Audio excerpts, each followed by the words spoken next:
প্রধান রাজনৈতিক দলগুলোর সঙ্গে আবারও বৈঠকে বসেছেন অন্তর্বর্তীকালীন সরকারের প্রধান উপদেষ্টা ডক্টর মোহাম্মদ ইউনূস। এর আগে রাজনৈতিক দলগুলোর সঙ্গে ২ দফায় আলোচনা করেছেন তিনি। প্রধান উপদেষ্টার প্রেস সচিব শফিকুল আলম বুধবার সন্ধ্যায় রাজধানীর ফরেন সার্ভিস একাডেমিতে আয়োজিত এক সংবাদ ব্রিফিংয়ে এই সিদ্ধান্ত জানিয়েছেন। প্রধান রাজনৈতিক দলগুলোকে আলোচনায় অংশ নেওয়ার জন্য দাওয়াত দেওয়া হবে বলে জানিয়েছেন তিনি।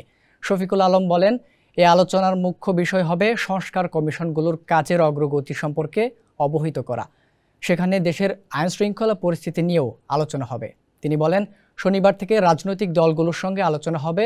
এতে ৬ সংস্কার কমিশনের কাজের অগ্রগতির ব্যাপারে রাজনৈতিক দলগুলোকে অবগত করা হবে। স্যান্ডেলিনা সো, রূপচর্চায় আভিজাত্য। তাদের কাছ থেকে পরামর্শ নেওয়া হবে।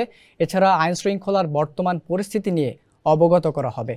প্রধান উপদেষ্টার প্রেস সচিব শফিকুল আলম আরও বলেন, রাজনৈতিক দলগুলোর সঙ্গে প্রধান উপদেষ্টার মতবিনিময় সভা করবেন। ৮ আগস্ট অন্তর্বর্তীকালীন সরকার গঠনের পর থেকে ২ দফা রাজনৈতিক দলগুলোর সঙ্গে মিটিং হয়েছে। এটারই চলমান প্রক্রিয়ায় শনিবার থেকে আবার নতুন দফায় আলোচনা শুরু করা হবে। দেশের প্রধান দলগুলোর সঙ্গে আলোচনা হবে। কোন কোন দলকে দাওয়াত দেওয়া হবে এমন প্রশ্নের জবাবে তিনি বলেন, এটা নির্ভর করছে প্রধান উপদেষ্টার উপর। পুরোটাই উপদেষ্টা মণ্ডলীর সিদ্ধান্ত নেবেন।